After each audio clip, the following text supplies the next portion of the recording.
Ukraine military continue to put under pressure Russian forces in Kherson area, with precision bridge attacks which aims to strangle the invading military supply routes. According to assessments from the British government and independent defense analysis organizations, the Antonivsky Road Bridge, which has been a primary target for Ukrainian strikes, was struck again over the weekend, rendering it totally unusable for the transportation of military equipment. The Ukrainian Army's Operational Command South posted on Facebook claiming that the road bridge above the Dnieper River at the Novokakhovka Dam in South Kherson was also put out of action again by Ukrainian artillery, and satellite imagery appears to show deliberate targeting of key points in the latter crossing structure. The other bridge in the area over the Dnieper River, the railway bridge counterpart a few miles up the river from the Antonivsky Road Bridge, has also been pummeled by HIMARS strikes, putting it out of action, as well. Keeping these crossings out of action has been a top priority of the Ukrainian military.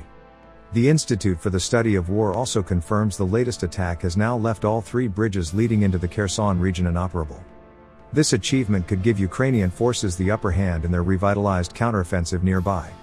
In a recent defense intelligence update, the UK Ministry of Defense outlined that Russia has only succeeded in making minor repairs to the damaged Antonivsky Road Bridge, and the same will likely take place at the Novokakhovka Bridge. However, all of the structures will surely remain a high-profile target for Ukrainian shelling considering their logistical importance. This reality has made it so that Russian forces have had to rely on a number of pontoon ferries to transport personnel, equipment, and civilians across the Dnieper River in an attempt to maintain the flow of supplies. With their supply chain constrained, the size of any stockpiles Russia has managed to establish on the West Bank is likely to be a key factor in the force's endurance, noted UK's Ministry of Defense. The Ukrainian strategy in Kherson is now clear.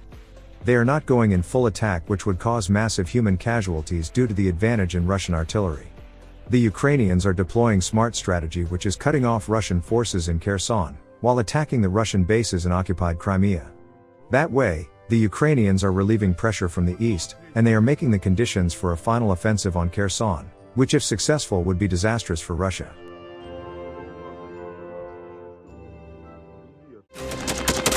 Thanks for watching, and don't forget to subscribe. Also, if you want to support Warthog Defense, please become our member and get early access to new videos, exclusive members-only videos, and become administrator in comment section. The membership link is in the description. Rescues every day. We had a guy last week, it's 6 rescues in 6 days. He's doing the job every day.